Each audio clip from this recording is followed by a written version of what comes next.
Let's talk about cough. Anybody gets cough. A common cold cough lasts for 3 weeks, sometimes for a month.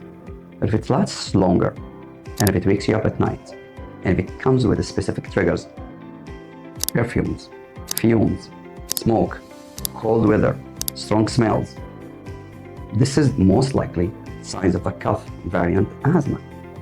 So what we usually ask, do you smoke or not? So if you're not smoking, and you're still coughing, then you have the 3 reasons for the cough. Cough variant asthma, do you have a problem with your stomach, do you have a reflux, or you have a nasal problem? These are the 3 most reasons for cough in non-smokers with a normal exhale. If you have those ones, please go and see the specialist.